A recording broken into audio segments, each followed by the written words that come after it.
an ordinary man whom I can share my story with anyone.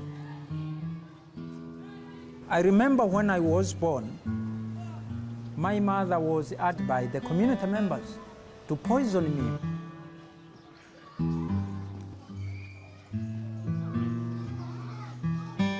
If you are born in the village, like my village, and you have the color which I have, for sure, you have to suffer. To be born with albinism in Tanzania is very tough because people think that we do not die. People are being hunting us. People are being chopped about our body parts. We are being isolated because of our skin color. People used to call us Zeru Zeru, which means ghost.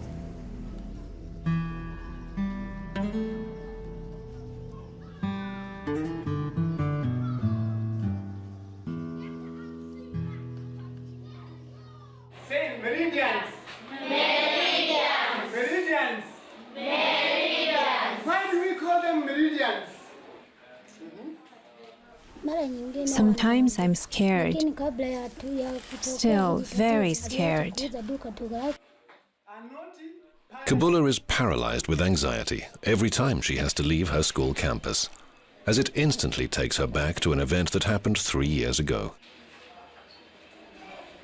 I was walking with my sister when a car stopped beside us, and a man stared at me through the window. Then, 2 days before the attack, another man came to our house and asked for some water. My parents gave him water and asked where he was from, but he didn't reply. He didn't look like one of the locals, but he didn't say anything. 3 days later, 3 men broke into our house. The first was the one who'd stared at me from the car. The second was the one who'd come for water, and I didn't recognize the third. It was about 9:30. They knocked, but my mother didn't answer the door. So they kicked it down and told her not to scream. They were looking for money, and Mom suggested that they take the bicycle. They just laughed. After that, they attacked me and cut off my hand. One of them brought gasoline over and told Mom to cauterize the wound.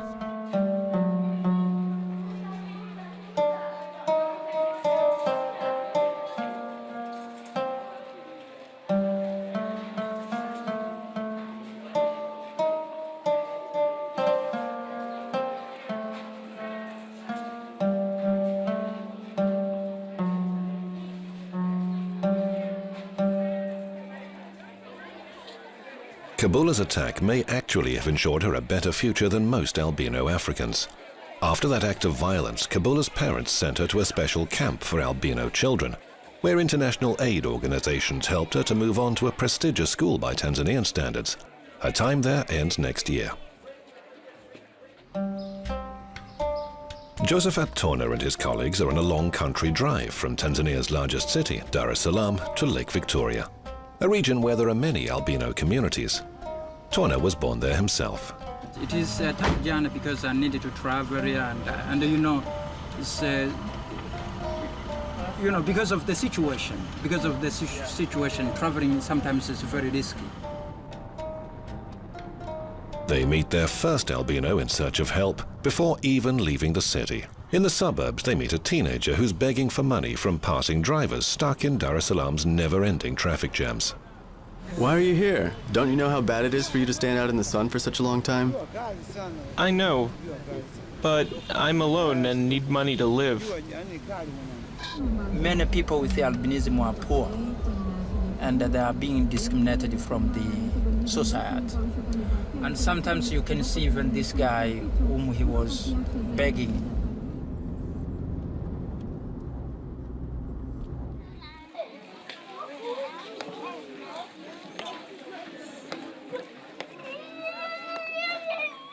Every day at school is the same for the albino children.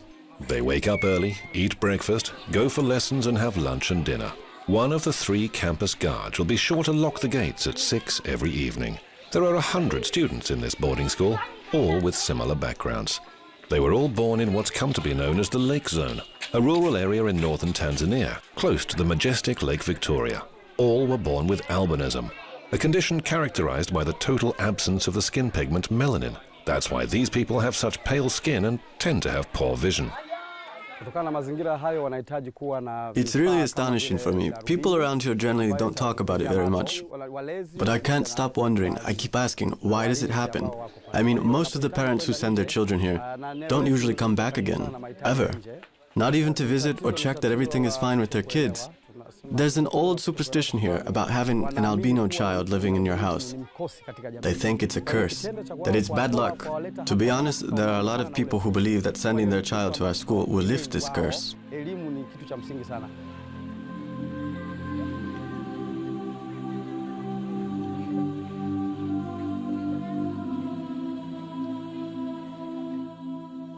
Kwa hii ni 4 jumlisha 6. Sasa sikizeni. Unajua kaipataje huyu? Sikaandika 10 hapa, umeona? Hassan is 16 years old. He's one of the oldest students here at the special camp for albino children. 4 + 6. Kwa jina naitwa Hassan Hamisi. My name is Hassan Hamisi. I'm from Kagama. I've been living here as a refugee since 2009 because it's the only place where I can be safe. I got here during a rise in the persecution of albino people. Things were really dangerous.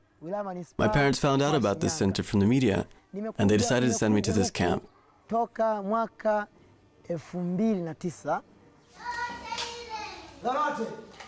Hassan finished elementary school long ago and should have left this educational institution.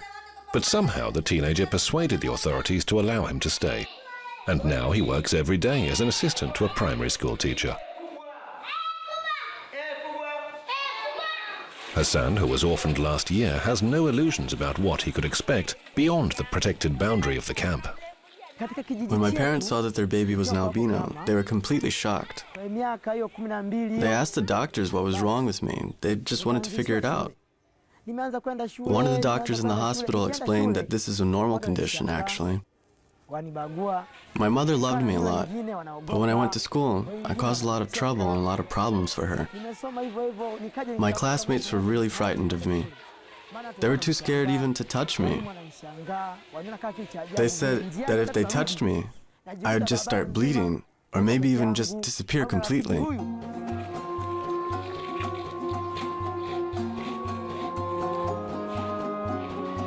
Tanzania has a high albino population.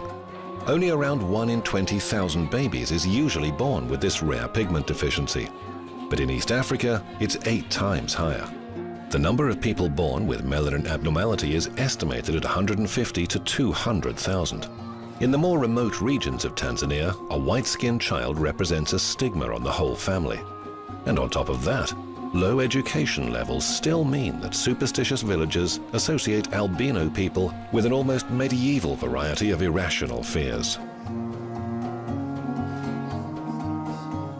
To be born in Africa, and if you have a different color in Africa, especially white, and you are there for thousands of thousands, those who are black, really is an issue.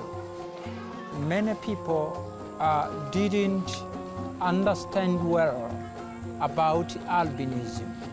People thought that I am ghost, and sometimes people thought I'm less human beings. Hey. Ale. Hey.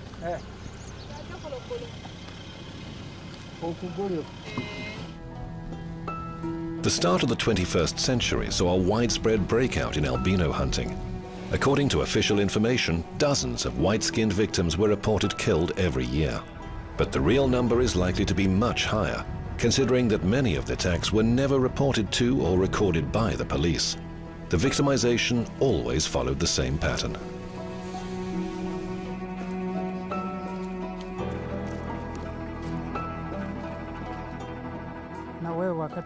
So, tell me, how did it happen? It was about 8:30 in the evening on July 26, 2009. The dogs outside the house started barking when I was putting my daughter to bed. At 8:40, someone started knocking down the door. 3 men broke in and grabbed my husband. They were carrying 2 machetes and an axe, and they told me not to scream or they'd kill me. Then they immediately started chopping my husband into pieces, right there in front of me. One of them cut off his ear, another cut off his leg. It was as if they were butchering a cow.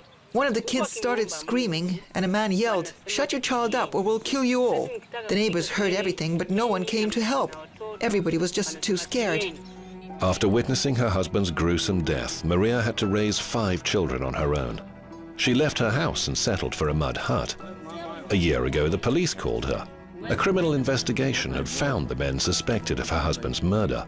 Maria recognized all 3 of them. During the court hearing, they explained that a local witch doctor had instructed them to deliver various albino body parts.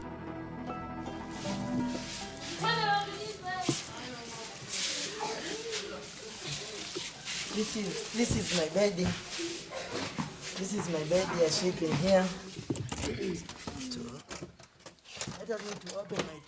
Hassan has now lived for 5 years at the boarding school for albino Africans. His whole world is within the campus. Everything he owns fits easily into this small metal box. This is a mine. My cap special for preventing sun. Today, his regular and settled daily routine has been disrupted. We have in this box, again, we have clothes. Clothes, this will be used. As you know, many children are being, the parents are bringing them here, but they do not have enough equipment, enough clothes. So we thought we have to give to the children. Local authorities were shocked by the wave of albinos being murdered in the 2000s. In that situation, the government had to set up a number of camps whereby these children will be taken care of. And this Buhangiji Center is one of such centers with a population of about 248 children with albinism. What we are missing now is inclusion. If you send me to the camp today, it's really that is exclusion. Because I would like to live like other people, the way how they live in the community. But we are missing. We are, if you see children, like the children with albinism are in the camp, it's really you cannot believe. It's an unbelievable story, but it's a true story.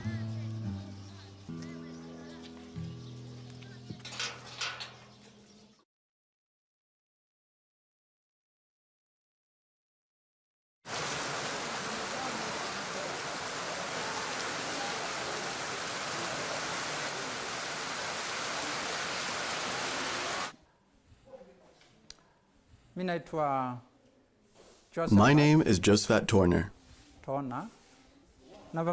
Who do you think I am? Look, I'm white and he's black. But I'm a human being too, just like you. You're a ghost. Me? A ghost?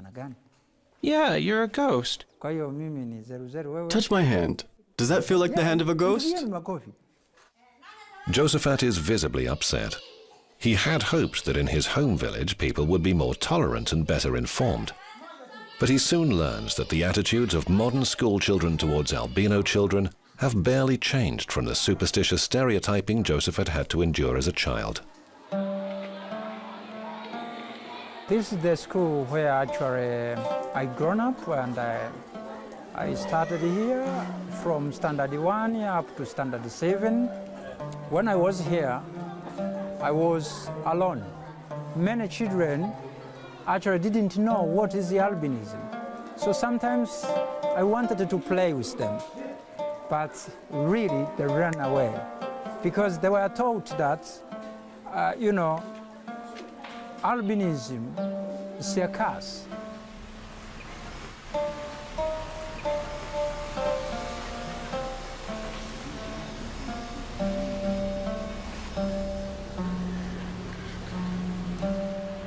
This is where I live. It's my corner. Do you want to see where I sleep? A tiny 2-square-meter spot of land in the open air is what 50-year-old Saeed calls home. For 3 years, he's been forced to live with his sister and at her expense because he can no longer find work. Saeed has become virtually disabled simply by the color of his skin. It was in 2010. I was collecting dry branches from the forest when 2 Maasai men came up and asked if I had any tobacco. I did have some with me, and when I bent down to pick up my tobacco, they hit me on the back of my head with a stick. They hit me 3 times, 2 strikes to the back of my head, and then they punched me in the face. I was knocked out, and when I came round, I saw that my left hand was gone. Saeed's attackers were never found. His severed left hand was probably traded on the thriving underground market where albino body parts are highly valued by local witch doctors.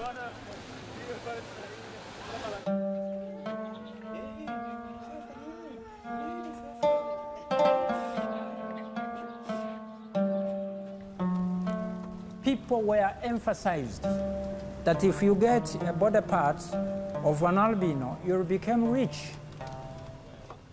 The body parts of people with albinism are being found today witch doctors.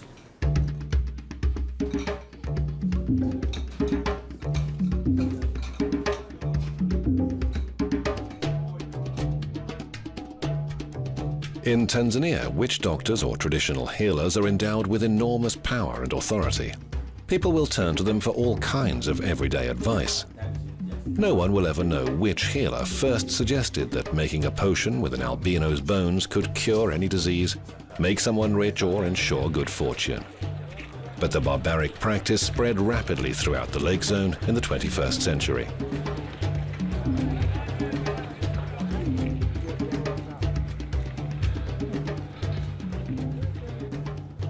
During their travels, Josephat and his colleagues had the rare opportunity to talk to Mrs. Juma, one of the region's most powerful and influential witch doctors. Juma's body is said to be possessed by the spirit of her long-departed grandmother whenever she falls into a trance, and so here she claims to be speaking on behalf of her grandmother.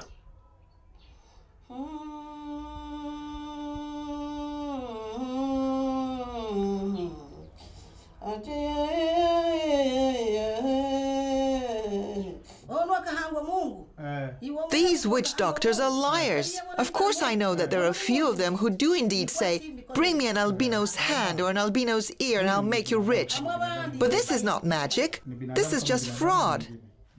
But I never told any of them to do so. They made it up themselves. Now they make money out of it. Personally, I only use traditional magic.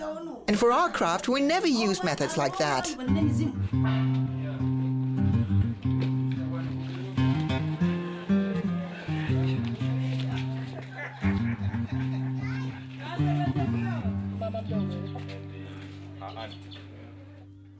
A girl used to live in this house. She was just 2 years old when she died of malaria. The undertakers at the local cemetery refused to bury her there because they were scared that if anyone raided her grave, they'd be held to blame. And so the parents had to bury her inside their home. When asked, they just said that they'd buried their daughter a long time ago and wouldn't say where. That was because shortly before this, in the neighboring village, an albino's grave was dug up and the body was dismembered. Yusuf also lived in a small village. For several years, he remained in constant fear. When a teenage albino was mutilated in my village and had his leg cut off, I was really scared. For my own protection, my family decided that I should sleep under Granddad's bed at night instead of my own bed. It was awful. I always carried a machete with me, but I didn't really have any problems.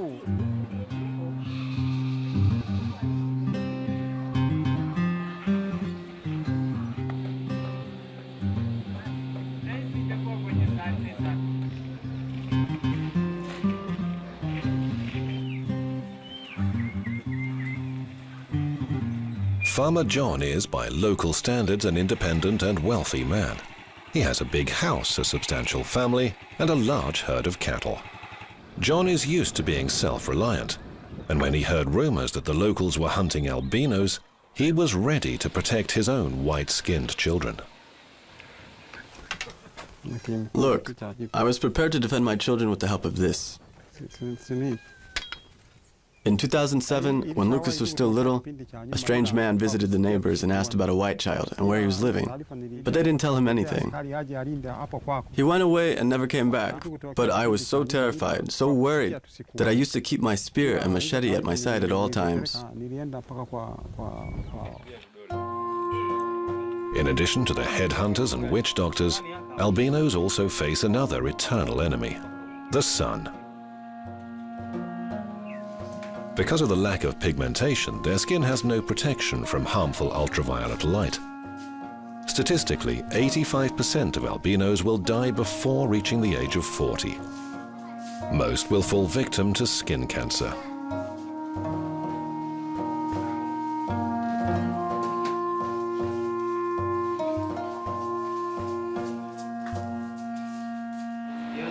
For me, the disease started a few months ago. First, it was no more than a small tumor, a bit like a mole. I barely even noticed it at first, and then it started growing really fast, and now, as you can see, it's turned into this lump. I went to see the local doctors in Mwanza.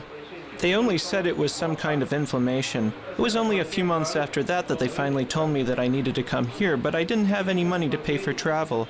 I got here 2 days ago.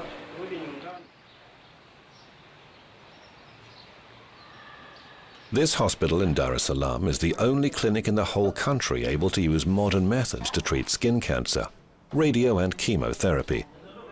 The treatment is free, but relatively few albinos can make the journey.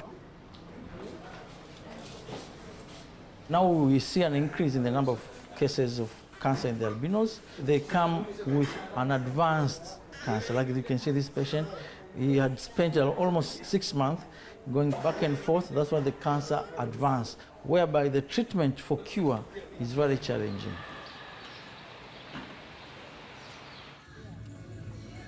After dinner, Hassan plans to venture outside the camp.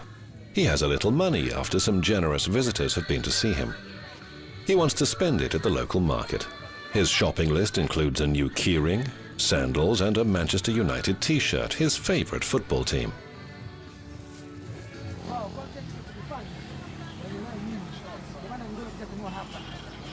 Until the evening when the harmful sun sets, he'll study English.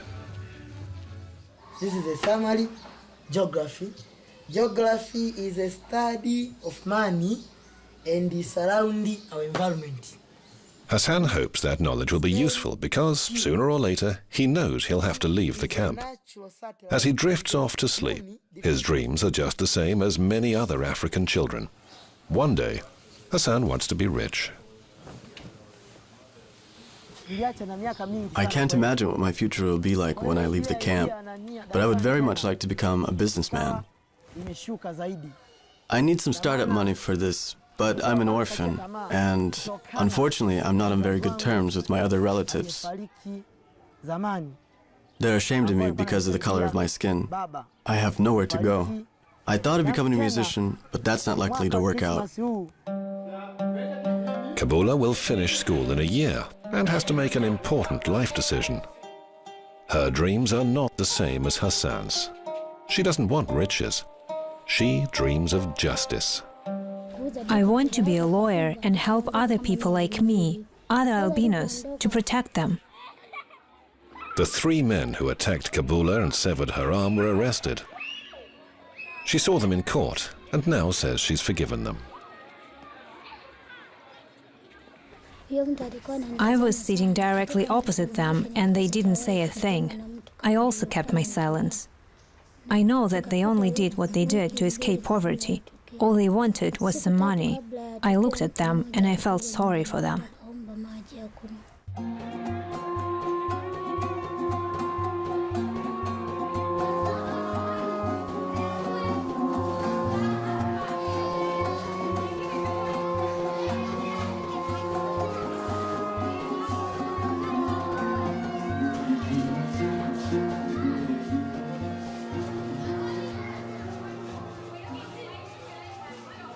The education will minimize, will remove these barriers which now we are facing, means discrimination.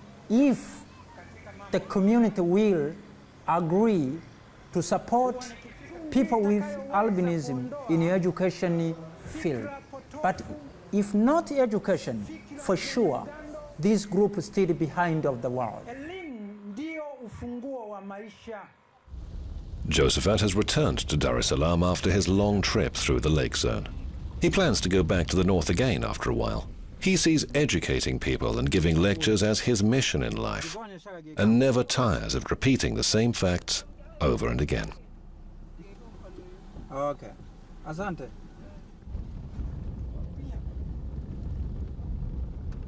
My blood and your blood, it doesn't mean that if I cut here, maybe my blood will be blue or yellow. Not. My color has forced me to be a refugee in my home country because of my color. What I'm looking as Josephat, I'm looking for a justice.